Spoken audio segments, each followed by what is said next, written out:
I'm Bronwyn Williams. We're back with a small print, and today my guest is Rich Mulholland. So on this show, we always ask our guests to introduce themselves, how they like to be introduced. So over to you, how to introduce yourself. Who are you? What do you do? Good grief. I'm a long-time suffering business owner in the presentation and persuasion space. I do a lot of public speaking and I've written a bunch of books. I also like board games and reading. What do you like to read? Let's start there. I would say, it kind of depends on the time of day. So first thing in the morning will always be like, I guess, more in that self-helpy variety, philosophy, things like that. At 9 to 10, it's always a book to do with my craft. And then in the evenings or in weekends, it's almost always fiction. And what's the best fiction that you've read in the last, say this year? We're already 3 months into the year, right? So give us a pick.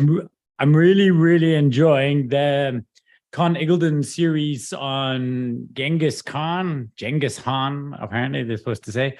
I'm really enjoying that series. It's been fantastic. He was a particularly unusually successful leader, wasn't he? There was like a whole leadership book that was written as sort of a pop culture weird success in the 60s or 70s that actually spoke to his leadership tactics, which is quite strange. But yeah, every leader, every warrior has their version of that, right? Like I read like the leadership principles of Shaka Zulu once, he basically, you would follow him or he would kill you. So it was a leadership style that's quite difficult to learn from today. Well, you say that, but still we see the options of either sort of fear or inspiration being used in workplaces to lead workforces. I'm sure many people who worked in Twitter after the Elon Musk takeover would have felt that perhaps some of that was a bit strong arm compared to what we've been conditioned to believe is the right way of doing leadership in the modern world. So I know that's a bit of a controversial statement, but the goodness and greatness when it comes to leadership don't have to be 100% correlated, do they? Well, I think they probably rarely are, right? As there's always some sacrifices you've got to make in some space in order to achieve great things. It depends on where you're willing to make them and where your line is. I think when it comes to people like, say, Genghis Khan, though, it becomes very tricky. It was literally in the wake thousands and thousands and thousands and thousands of dead people, children and things. It was like pretty gnarly, but it is an incredible book, and you love the guy the whole way through. It's really good. That's very. I'm now reading about Kublai Khan, which is cool. Okay, what's that? Kublai Khan is the great grandson. Yeah. Oh, okay. Okay, so there was a bit of family legacy that went on there too. Very interesting. But anyway, we invited you on the show, which we tend to focus on politics, philosophy, and economics, which is not your normal beats, because usually you talk about entrepreneurship, and you are, of course, a very well-renowned, world-known speaker. And we don't want to talk to you about that and what you do normally for your day job. We rather want to talk to you about the philosophy of Rich, because we've had some interesting debates in the past, you and I, about various different topics. And one of the topics that the producers of this show are very passionate about is that of animal rights and veganism, which is something that they've written about. Something like Ludwig's now doing a PhD on the subject, basically. And I know that it's something that you've also come around to. So what was your personal journey when it comes to ethics of consumption? And I know you've got a bit of a story on the consumption of beverages too. So how much are you prepared to share, and how does that relate to your personal philosophy? Well, let's push till we hit the limits. So it's quite funny. So I come from, when I was young, people referred to me as being straight edge. There was that very big vegan straight edge movement in the punk rock scene that was a big part of what shaped me in my early 20s. And those were, non-drinking, non-smoking, don't take drugs, and generally vegans. It was bands like Earth Crisis and Propaganda that kind of really push the movement. Now, it's funny because part of being punk rock is I didn't like the idea of a label. So while I was a non-smoking, non-drinking, person, I did not want to be called straight edge. I realized later on, though, as I sit now as a non-smoking, non-drinking, non-drug taking vegan, I realized that actually I share a lot of the values with the straight edge community by and large. But that wasn't what got me there. The two concepts were completely unrelated. And the long and short of it was my wife went vegan. I went to we had bacon and eggs for breakfast one day, and then I went to work, and then I came home and she's like, "Hey, I'm vegan." I was like, "What?" This is batshit crazy. And I said to her, look, this is your thing. This is not my thing. Like, I don't, if that's what you want to do, I don't want it to impact my life. And she was like, cool. And then she kind of backslid a little bit. And then after 3 or 4 months, she went back to being vegan. And my son joined her. He was like 14 at the time. I'm convinced that being a kind of straight, white, young kid, he was like, I just need something, Dad. Like, I need a hook. I'm a vegan. But like, everyone hates vegans, so it doesn't help him. And then actually, that was like 2 years before me. And I was watching debates. I was actually watching debates on YouTube on is Islam a religion of love or a hate? And then when I finished that, I saw this other thing and it said debate a vegan. And I was like, oh, I'm in. Bring it. Like, I can't wait till dinner. And I watched this debate with this guy called Ed Winters, Earthling Ed. And then I saw somebody comment in the comments saying, hey, you should watch his TED Talk. It's called Every Argument Against Veganism. And I was like, oh, cool. And in my head, I was thinking this will help me argue against vegans. I watched the TED Talk, and 18 minutes later, I was like, oh, okay, cool. I closed my laptop and I was vegetarian. I made it as a vegetarian for 2 months, but then I basically replaced chicken with cheese and I became fat AF. And so I thought, okay, I can't do this. And then I became vegan. That was 3.5 years ago. So what were the arguments that convinced you? And were they personal arguments, health arguments, or ethical arguments in your case? So only ethical arguments. That was the long and short of it. It was a purely ethical decision for me. Everything else has been a bit of a bonus. The bottom line was that, and he actually does it in a very nice way, because he's not showing you like ugly photos. He's not being an asshole about it. Like I reckon every vegan asshole adds a year to the life of everybody else eating meat. Like, I've got this one friend that will show you pictures of meat while you're eating, getting slaughtered. It's like, bro, you're the reason people hate us. Like, stop. But the main argument for me, so he unlists all of these things and you nod the whole way. And, because they're very, very hard to argue things. Like, you don't want animals to suffer, and there are alternatives out there, and you kind of know that's bad for the environment and all of these things. And he says, so it comes down to it, why do you do it? And the core argument was, he said, because it tastes good. And of course, actually, now I realize that meat doesn't taste good. The spice you put on meat makes it taste delicious, and that we can still have. But that's a reasonable argument. Like, bacon tastes nice, and he asked this question, and he says, well, 2 things. First of all, what's more important to you, taste or life? And you got to make a choice, because for that little bit of taste that you have, something's got to die. What do you value more? So that one hit me like really hard. And then the second thing he said was, and how long do you enjoy the taste for after that food is in your mouth? So how many seconds does the taste of that animal last for? And then you think, like, is it, 10 seconds? Can you still taste it? Is it a minute later? It's probably under a minute, maybe 20 seconds. And he says, cool. So, and an animal must die forever for that, because he's taken away the other reasons. And I was like, that's reasonable. And then I closed my laptop literally, and I've never eaten meat since. So for me, it just made sense.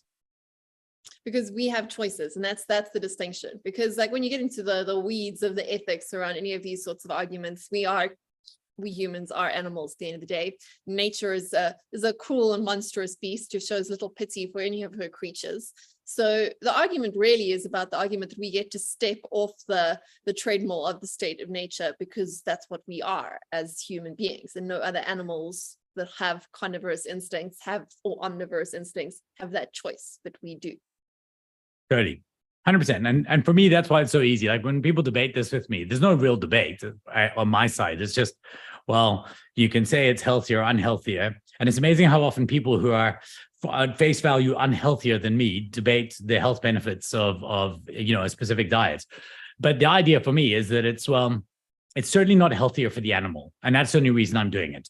So if we debate whether it's healthier or less healthy for the particular cow that you're eating it, I think it's a very, very simple mathematical equation that states that it's definitely less healthy for the animal that you're busy currently eating. So for me, that's always enough, and I feel fine. That's all good. Now, there are other sort of sides to this argument that I want to get into. The first one being, let's do it. But the very obvious one, that if we don't eat things, they tend to go extinct, because that's good. Fuck them. Progression of evolution, right? I mean, like, mammals are all kind of going extinct, us included, which is going to be the next question for you there. What are your thoughts on the ethics of not just minimizing suffering, which is the one part of this conversation, but also the ethics of maximizing enjoyment, which might mean maximizing the amount of creatures and diversity of creatures on the planet. Where do you stand on that one? Because I do know the opinions of, again, the producers of this particular show, which are not exactly the mainstream views, but I'm interested to hear yours when it comes to these sorts of arguments. I'm honestly not sure what their opinions are, but I used to argue with people when I ate meat. When people would argue around, save the rhino. And then I remember getting into a debate with this lady on Twitter, and she said, I was protesting outside saving rhinos. This is so disgusting. How do we still do this in, 2015? And I said, oh, what did you have for lunch? And she said, what do you mean? I said, well, what did you have for lunch? She said, no, I had a burger. And I said, well, you're a hypocrite. And she said, what do you mean? I said, well, you're a hypocrite. You're eating a cow. And she said, yes, but rhinos are endangered. I said, well, the only reason cows are endangered is because they're so profitable, we keep them alive. Not endangered. Sorry? The reason why cows are not endangered. Not endangered, sorry, is because we keep them alive. So would you promote as farming rhinos for their tusks?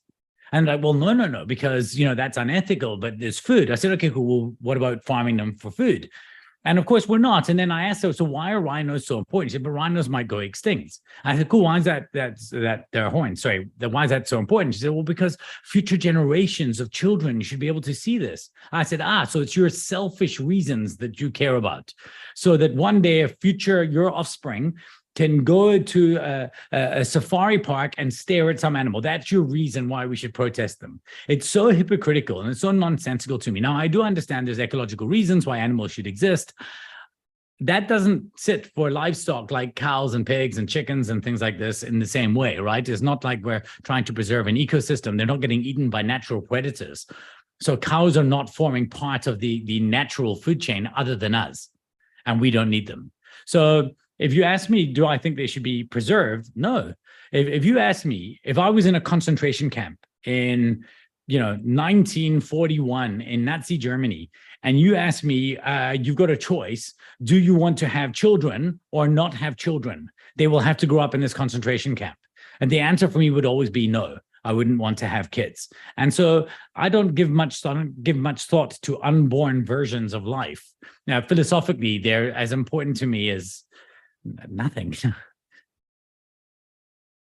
What doesn't exist can't be harmed is the basic logic there. But honestly, if I cared about that, I'd never masturbate. But too much. I want to pick up on the point you made about not bringing people into the world in the hypothetical concentration camp scenario. Now, what are your thoughts with people who are not wanting to have children today, the various antinatalist movements that say that we shouldn't be bringing children into this world at all because they're only set up for more suffering ahead? How do you argue against that, or do you argue for it? Or for you, what is the line? At what point does the concentration camp, life in the concentration camp, be worth more than the non-continuation of life at all? If I'm making sense with that question, how good or how bad do things have to be for you to sway on either side of your own argument there? I think it's a very tricky one. So my knee-jerk reaction, are you talking about Benatar and stuff like this, right? Like more subtle ones, like women my age saying they're not going to have children because they're concerned about climate change. Right. Or they're concerned about the patriarchy. I mean, I've heard all these arguments with people educated living in suburban South Africa like myself, not living in a literal situation camp. So let's talk, I guess there's a spectrum on these things. And when I hear some people say, I just don't want to bring a child into the world today, I roll my eyes.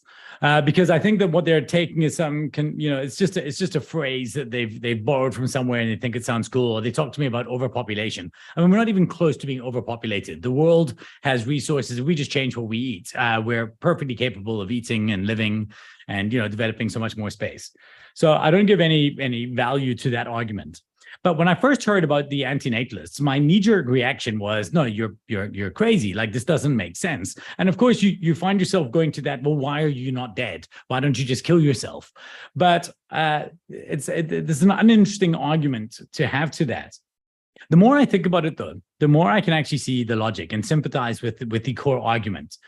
I used to always want to say, sorry? Which is the perpetuation of suffering, very similar to the animals.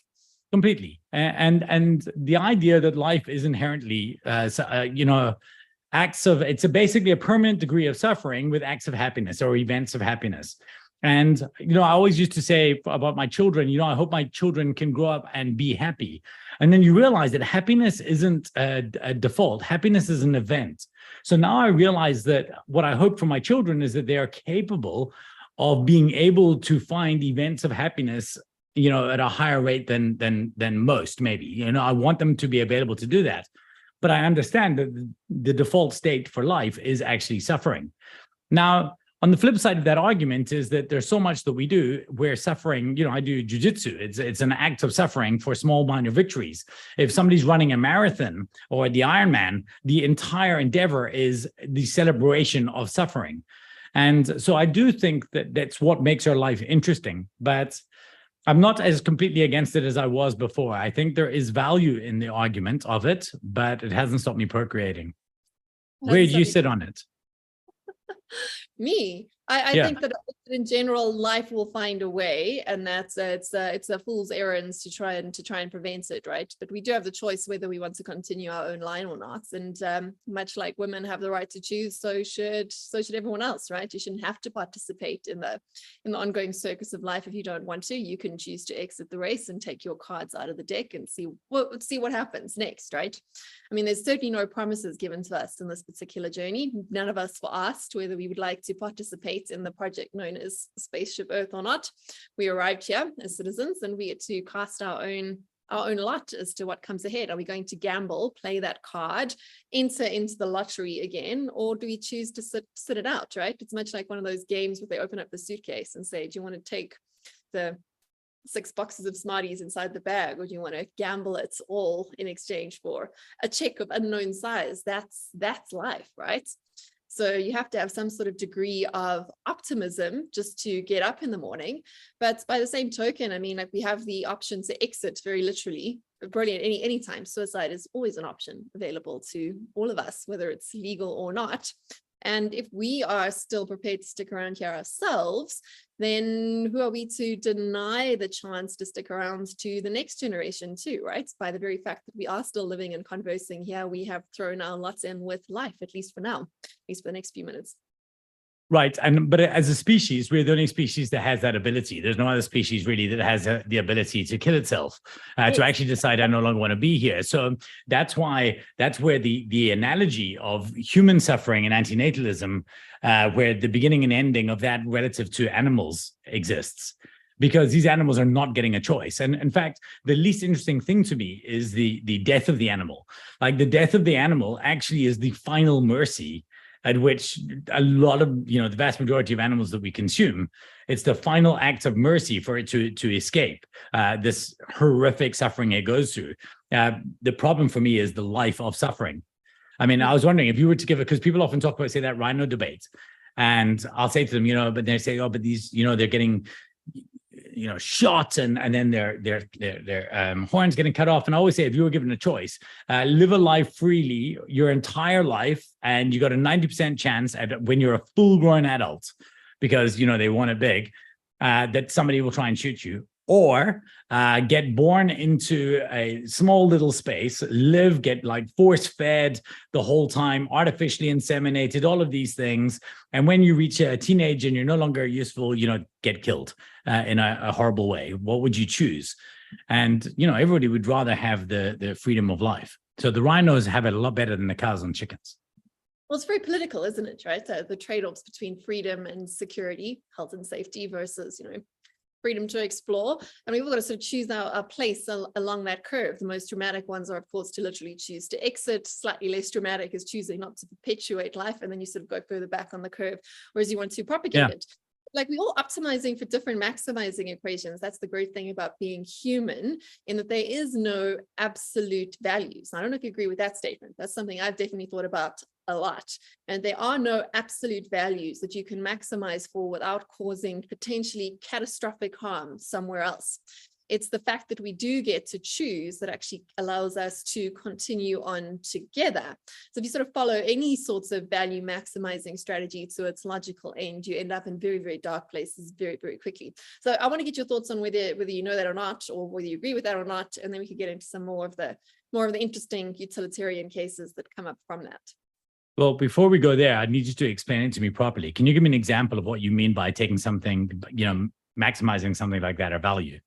Yeah, like even something as simple as "thou shalt not kill," right? That's a pretty. We all agree on that one, except Yeah. you can all think of some exceptions, right? So there's always exceptions to any sort of absolute value. And this is where sort of challenges around minimizing suffering or maximizing flourishing also run into trouble, because in order to minimize suffering, the best way to do it is simply to kill everyone, right? That's it's problem solved. No more Yeah, do you know Jason Werbeloff? Communism and equality, right? I mean, like it's very easy to equalize everything, just take everything away until everyone's got nothing. There you go, problem solved, right? But it solves the problem in a very flat way. And if that's the sort of, quite often with a lot of these sort of ethical arguments around what we could and should be doing with animals, with ourselves, with life, and all the rest of it, there's a sort of if you follow the logic train all the way down, it kind of does get to that very bleak utilitarian logic of the minimizing side. And then of course you got the other problems with the maximizing. If you want to maximize flourishing, if you want to maximize progress, if you want to maximize growth, you of course cause harm in other ways. Often the harm is then localized to individuals rather than to the whole group, which is again the same sort of trade-offs we have in politics, economics, and all the rest of it. But it's very difficult to say that one path is right and one path is wrong, even if you get to something, as I said, as simple as murder, right? Like in the golden rules themselves, the whole sorts of, do unto others as you would have them do to you. That also goes only so far. If you're into some sort of kinky stuff, suddenly these rules also kind of fall apart.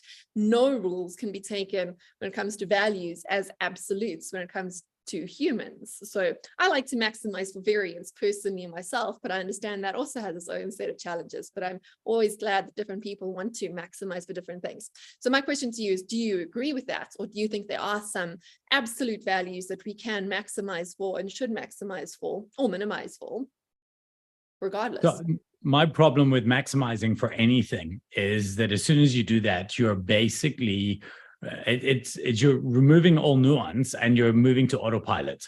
So Yes. it's the same thing. My feelings on politics, that I believe that people on either side of the debate just buy their arguments wholesale. So they don't stop to think. And it's because they've maximized. So they've said, well, I am this, therefore, and then they accept everything without thinking about it, that being, on the left means or being on the far right means. And I think that's problematic. I can think of very few cases in which completely maximizing your values makes sense. I think it becomes crazy. I think what makes us amazing as humans is our ability to change our mind about stuff, and just to realize, okay, well, in this instance that makes sense, but in that instance this makes sense. So I think we should have values that are fundamentals, or as a point of departure and a foundation that we start from. And I think it's very, very important that we know where we stand on things, but I don't think we have to overthink about it. So it's taken me a long time to actually, I don't think I have core values. I've got maybe behaviors that I hold true, but if somebody says to me, what are your core values? I don't know. It's not like integrity. What does that even mean? Because I absolutely will lie. If somebody asks me, everybody lies if they're asked a question in service of somebody else. I think that's the fundamental difference. So, if you ask me if I enjoyed, if you cooked something, for us to eat today, and you ask me, is it nice? I would lie and say it's delicious. I don't know how well you cook, but let's just assume that it wasn't great. I would still tell you it was. And on the flip side, I don't think we should lie for ourselves. So I think values are a very, very tricky thing, and our job is to apply value to situation, and that should be everything in this situation. Which value? Well, my value of honesty is less important than my value of just being nice to humans around me. And if you have more than one value, you cannot be a maximizer of any, I would think. Bear in mind, I've never thought about that. You've taught me this concept exactly 3 minutes ago. But I think that maximizing a value will not allow you to have other nuanced values in the mix, because they would clash with each other too much. Well, I'll bring this up because my sort of take on morality and values is that it's all about the exceptions, right? Which is very personal, which can't really be codified or baked into law, which is where it gets very, very dangerous with what's happening now with AI and all of these sorts of things, which are consensus maximizing tools, consensus in the bastardized cryptographic sense of the word, as I've been saying quite a lot lately, which talks about basically sort of 51% majority takes all, rather than consensus as in total agreement, as academics would tend to use the sense word. But we kind of have this computer says no, computer says go ideas that have come both from the decentralized side of emerging edges of technology philosophy and from the more centralized AI big platform side. What we're trying to do is we're trying to codify and get consensus, again, that bastardized sort of term, for issues around values, morality, and norms. And we're trying to get rid of nuance, because that's what these systems can do, whether it's a decentralized cryptographic system, whether it's an AI-based system, it optimizes for one right answer. I think that gets very, very dangerous very, very quickly if we can agree that maximizing for any one thing tends to get us into trouble. And if we're maximizing for lots of different things that are going to be in conflict with each other, we are setting ourselves up for absolute sort of cognitive dissonance, both as individuals and as society at large. And the other thing that I wanted to mention is that one of my favorite sort of futurist friends, Tracy Follows, has been talking lately on her show, The Future of You, based on her book, about how increasingly we kind of trying to outsource our values to machines, because we've kind of already done that with our decision making on who we date and mate with, you know, like what price at what's we're going to buy what stock and all these sorts of things. You know, we get the machine to validate our decisions. But what she's noticed with that's not values. Using machines to validate their values. That's right, to say, is this right or wrong? Not just should I do it or not, but is this agreed to be right or wrong, which is then pointing to some sort of singularity point as to the defined consensus on what right and wrong are. Are you seeing that at all? I just throw that out there because I think it's a fascinating topic, and I think it links back to your keynote, which you can come back to on the sort of party pack set menu politics. Yeah, so I'm not. I do believe that we're being vastly influenced in every way around, like, okay, well, you seem to like this, so we're going to feed you content and ideas and information around that. And I think that what's happening is it's less about it giving us our values and more about it force feeding the rest of the stuff in. And my metaphor is when you were a kid and you'd like stand there, at least when I was a kid, and one person would hitchhike and then the car would stop and all your friends would jump out of the back and then they would all jump in the car because you'd never stop for 5 drunk, 18-year-olds. And that's kind of what I feel is happening with our value. Not so much, I guess our values. I see that happening where we're getting those in that way. Values are so intertwined, like who you vote for determines whether you are a good person, TM, or not, in certain circles, right? It's a socially reinforcing thing. It's not real, but it is real enough. Yeah, and I guess for some people, weaker-minded people, that will be their values because their values are served to them, not curated by them. And I think that we shouldn't be, the problem is our values should be the filter of what we allow in, not what comes in creates our values. So for example, I really enjoy watching a guy called Matt Walsh. But like Matt Walsh and I agree on some things completely and disagree on other things vehemently. Now, bear in mind, I say we disagree. He doesn't know I exist, but he thinks all vegans are stupid, and I think it's hilarious when I watch him. And my values allow me to make that selection. Like the bits I agree with him, the bits I don't. The problem is, I think a vast majority of his audience, I'm not even sure if he believes in everything he says about every issue. I think he's just playing to what an algorithm will support. And I can, as a content creator, I can actually understand that because it's hard enough as it is to do anything with nuance. Like you've got to brute force everything in there. This is what they want, so give them all of that. Yeah, help them validate. Like you obviously produce a lot of content. I do myself, and I do a very bad job of preaching to the gallery, because as soon as people start to find themselves attracted to what you're saying, they almost demand of you to say everything else that they say too, right? So I was quite critical of vaccine mandates during the pandemic because I don't think they were ethically justifiable using my worldview, right? Not to say that vaccines were not good for people, but for me, it was very clear to distinguish the difference between mandates and the validity and the rightness of taking a particular product.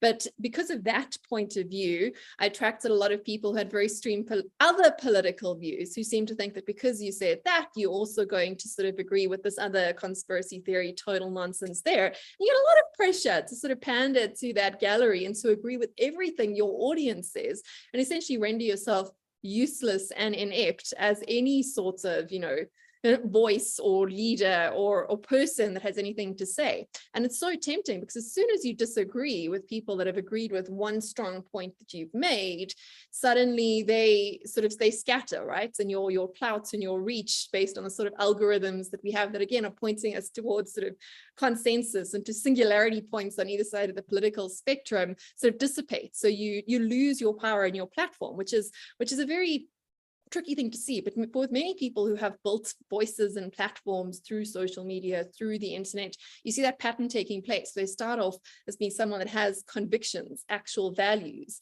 and within time, they become flattened into a political box. How do you stay out of that? I mean, you've been doing this for longer than I have. You also have strong opinions on various different things. How do you not fall into that trap of those sort of self-reinforcing vicious cycles? Well, the number one way to do that is to make sure that if you are only chasing followers and numbers, then you'll never be able to do it.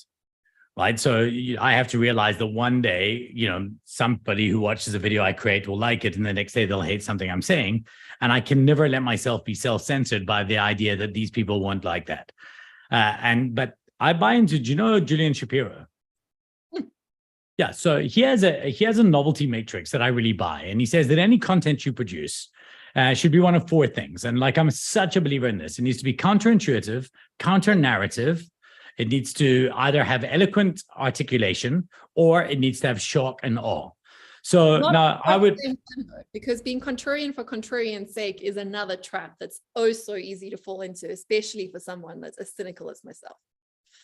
Totally, but it's not about, I don't think, being counterintuitive or counter-narrative, because you've got choices, right? So, and the third one for me is the easy one, is elegant articulation. So let's say you have an idea and you want the world to take to it.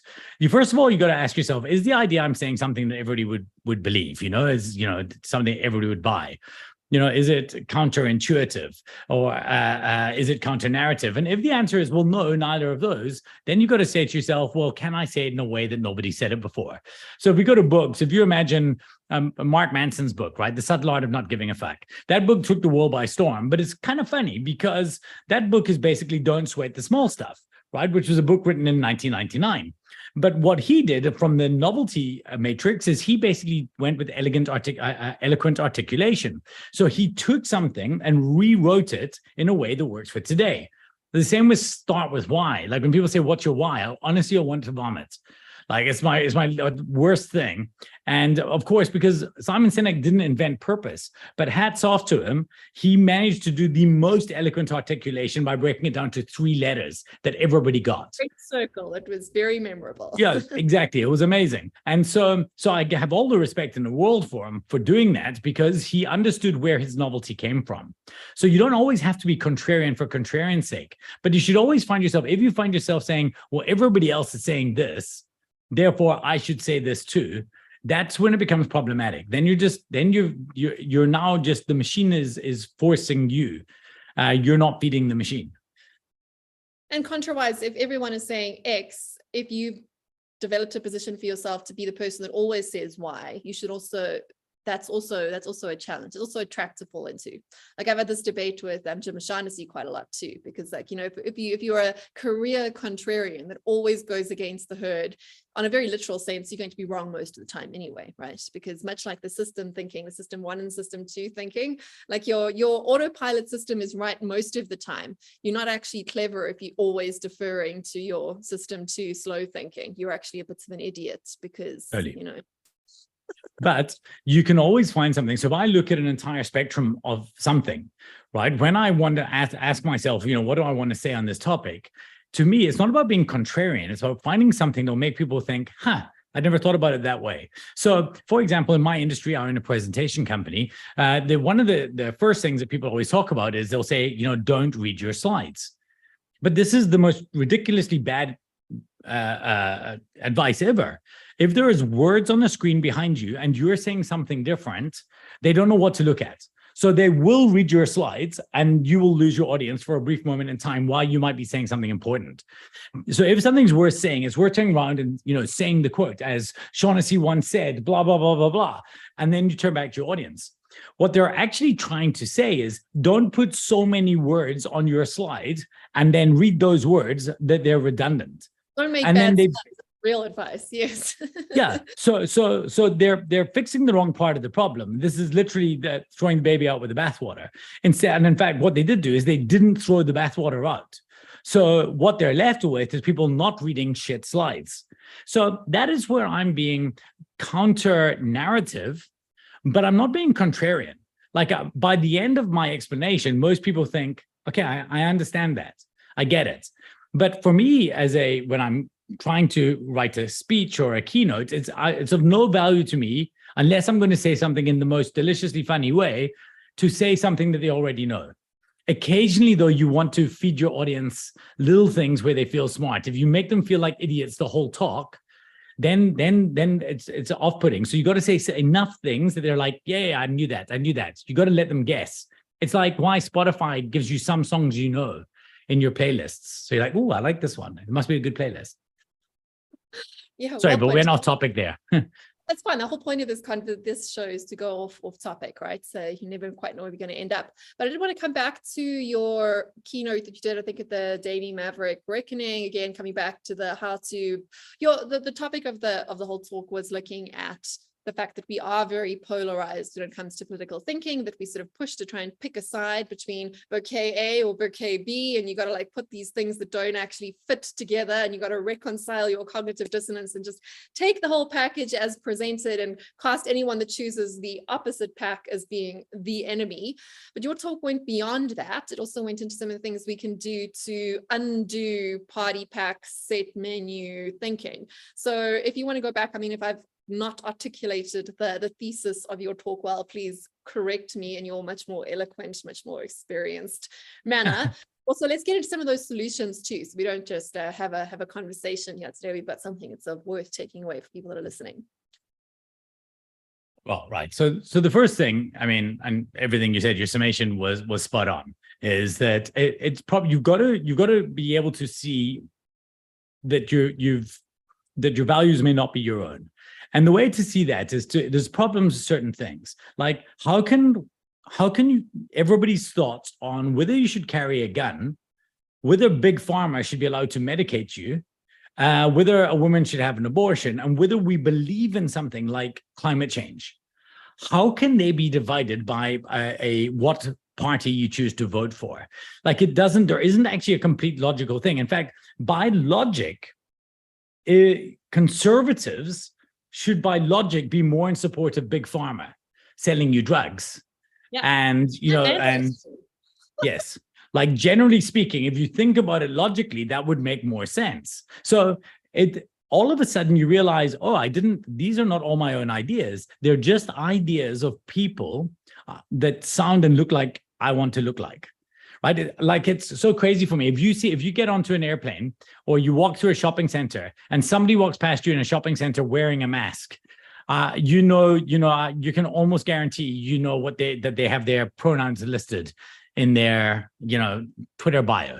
It's an absurd. These two ideas should not be correlated. Or nothing to do with they exist entirely independently, but in our consciousness as civilization, they're now combined. Right.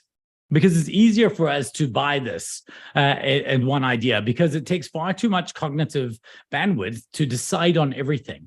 And I think that's the first step that you have to do, is you have to separate every idea and first of all, look for the nuance on something. So something like abortion, that's a case in which I think that there's a very, very weird, this is where value maximization, this is a good one where people come in. And so are you pro a woman's right to choose? Of course, but to what point? So can she choose on Tuesday or Wednesday, depending on whether she is 6 months and 1 day pregnant or 6 months and 3 days? And this is like a whole line, right? Well, and as well, like even if you are pro values around those sort of legal choices, it's trying to quantify gray areas. The whole thing is a gray area. Yes, and you know the say I mean I'm largely pro-choice as a point of departure on the argument until such time as I think, well, you had your right to choose.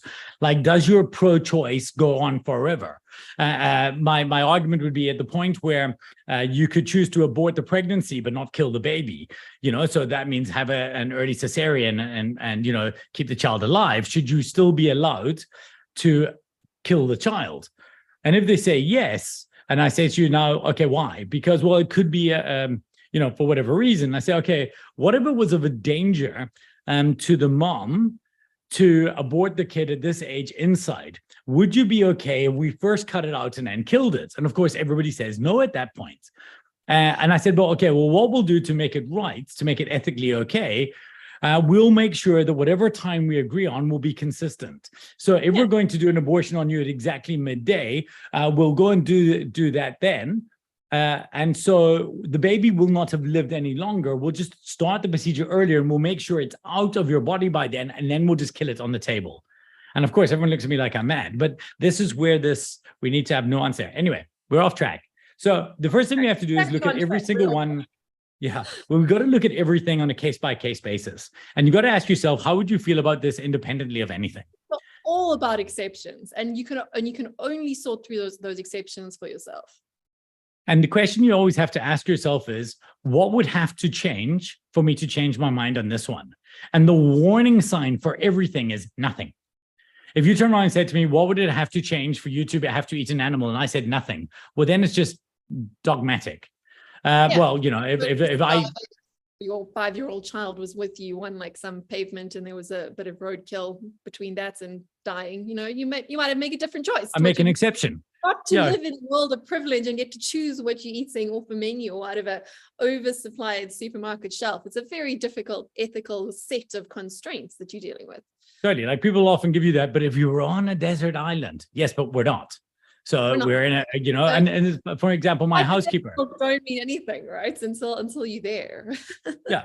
Like, my point of view is from a very privileged middle-class suburban, I can order something in 60 minutes from now or 30 minutes from now, a person on a motorcycle will deliver it to my home point of view, right? That's where I live.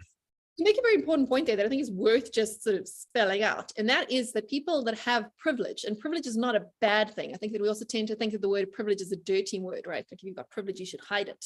Rather, privilege should be used to exercise your values, because the ability to exercise all of your values is a privilege that's not available to everyone. This refers to what you eat, it refers to what you wear. If you are wealthy enough to buy sustainable cotton, organic clothes that are knitted by well-paid grannies living in a comfortable home overlooking the beach, it's very different to someone that needs to feed and clothe children on a government grant. What do we give people here in South Africa on government grant? Like, was it like 280 Rand a month or 350 Rand they want to give it up to?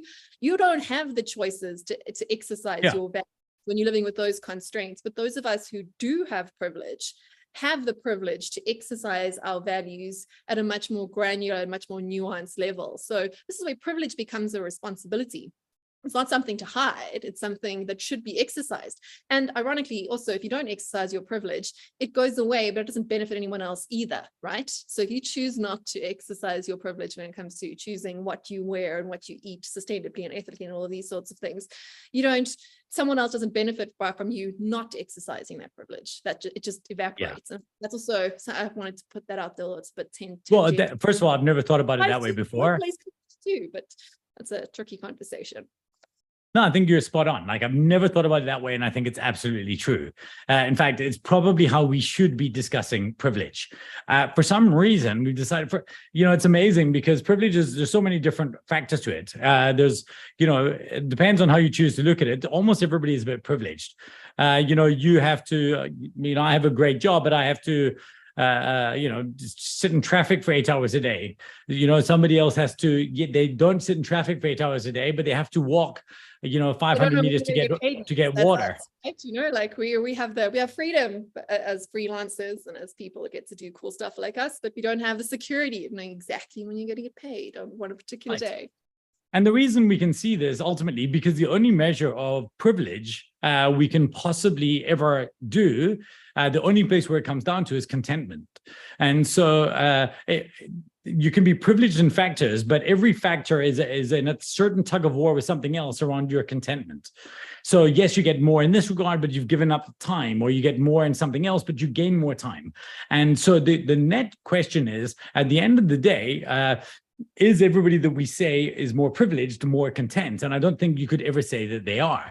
In fact, I think with privilege comes a lot of, nowadays especially, miscontent. And I think that your framing on this is a great solve, is instead of feeling bad about your privilege, why should we not realize that privilege is simply an opportunity for us to do something in some regard better, which actually will allow us to feed the contentment. So if I realize I'm privileged because of a certain thing, I take that privilege and say, well, how can I use that as a force for good? Actually, it will remove the tension and will allow me to achieve more contentment. Yeah. I mean, like ethics, the ability to exercise your ethics to the value and the degree that you want to is a huge privilege. And it's a privilege that we should take very seriously, but it's also a responsibility. If you do have privilege and you're not using it to exercise your own value set, then you are definitely going to suffer from all sorts of amounts of challenges within your own head too, because you'll know that you're messing up, right? And you're messing up even though you had the choice to do better, which not everyone does. And that is the privilege of privilege, right? The ability to choose, to have more choices. The other thing is, I mean, it sounds a bit hokey, but self-reflection is very, very important as well when you do this stuff. So every single night, when I go to bed and I do my little nighttime journal, I used to do everything in the day. Now I do an evening and a morning. So I do my past day reflections in the evening now. And one of the questions I ask is, I have a to-do better list and I have a to-do more list. And then I have a happiness is colon. And my to-do better list is, what's one thing in the last 24 hours you think you could have done a bit better? How could you have been less of a shit? The to-do more list is, what did you do today? What decisions did you make, or how did you act in a way that could make you better? And only by doing this reflection will you constantly be able to keep your values in check around things. The problem is most people just don't care. Everything I believe that most people who are arguing along any of these things is arguing for is points. Waffy, have you read Down and Out in the Magic Kingdom? Yeah. So they're all doing it for reputation points, and I think that's problematic. Yeah, that is the human game, right? It's a constant temptation to follow the values of other people because that will give you what you want, which is their recognition, rather than sorting out for yourself what your values are and making choices for those. And that's why so many of us are stressed and depressed, especially those of us who do have privilege, right?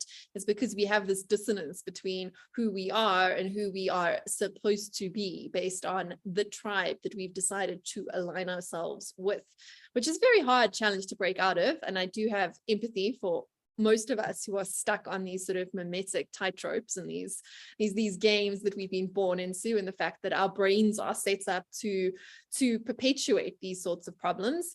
But there are ways out of it. There are ways out of that sort of self-inflicted echo chamber, but it does require self-reflection, and it's not always a fun process, as I'm sure you can attest to, right? Looking at your own values and sorting out what you actually believe and what you do and don't want. When you do have those conversations with yourself, they're usually coupled with traumatic life change, whether that's in your who you married to, or what you do for work, or where you live. These things put you into quite an uncomfortable position as soon as you start interrogating one thing, start pulling on those threads, and it's not fun to look in the mirror. I think that's also one of the challenges with society at large now, with AI, again, GPT chats and social media.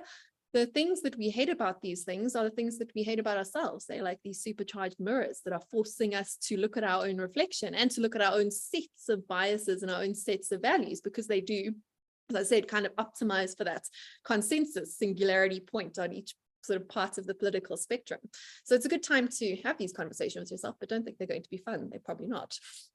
Do you not think that one of the problems with, say, things like values, though, is that they cast too wide a net? So when you said, like, when I reflect against my values, see, that's the thing, is I don't go and look at something and think, I don't ask myself, how did I live my value of curiosity today? Because it's not really a value. Like I say, if you ask me my values, I would say something like, ruthless curiosity, but it's not really, it's just how I am. It's not like a value. It's not something that I have to work at. It's just a behavior. But I don't look back and say, how did I behave today with integrity? I just look at for events like, how did I behave today that I was proud of? And how did I behave today that I wasn't proud of? And that's a relatively easy set. Now, I don't think we need to get into the messy aspect. And I think it's generally unhelpful, because people's values, when you see them listed, they're so shit and obvious that they are corporate values. It's like a butterfly. It's flattened, it's squashed, and it's not quite the same thing anymore. I made a mistake once. We were hired by one of the big banks who were launching their new core values. And I was meeting with the CEO, and they were doing a launch all around the country. And I went in and I was sitting, this was my first big meeting with him. I'd worked with one of the corporate bank sides. And I was sitting there, I was quite excited. And he said, so we've worked for a year on our new core values. And I said, hold on, let me guess them.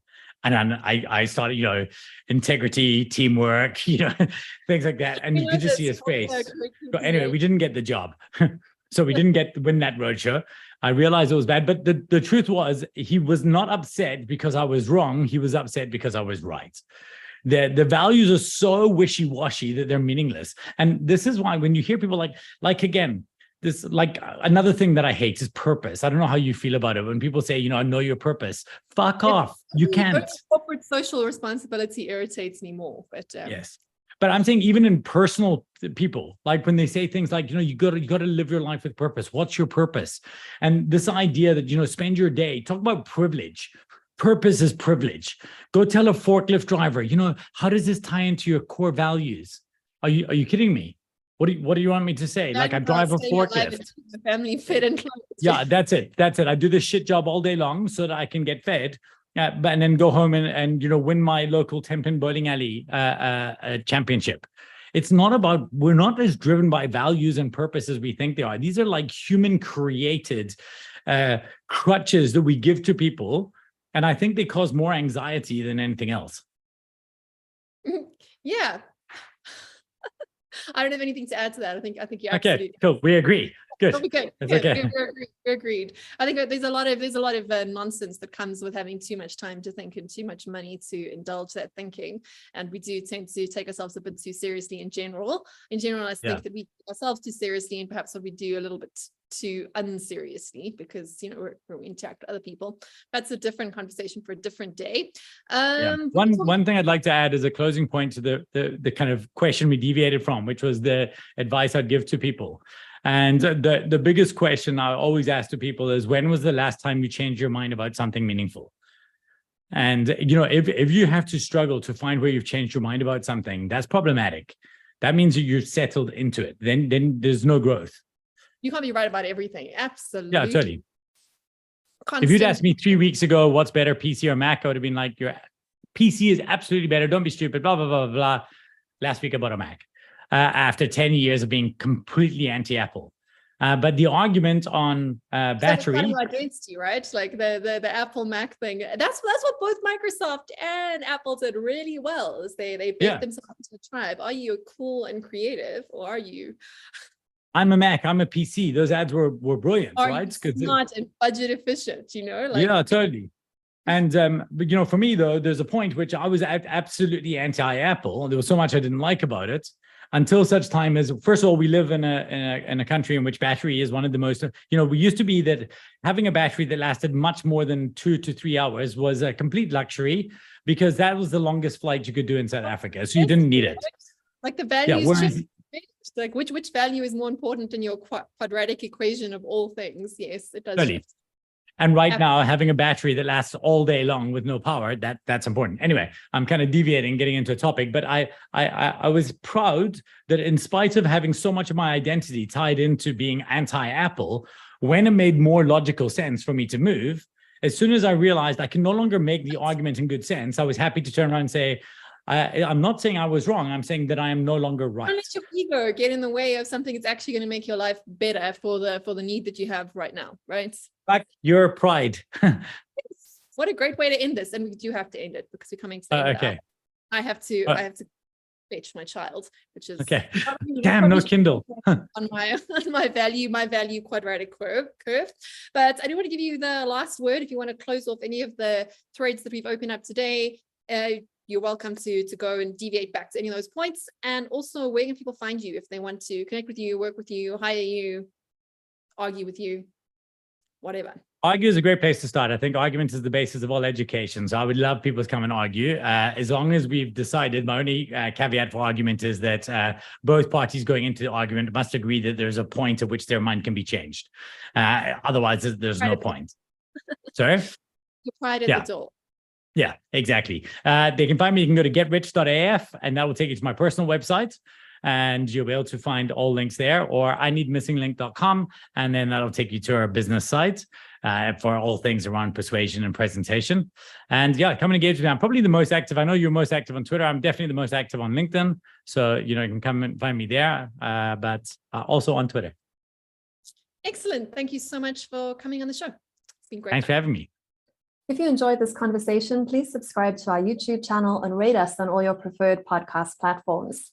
If you'd like to find out more about what we're doing, please join our Substack community via the link in the comments below. And as always, we'd love to hear your suggestions for future guests and conversation topics.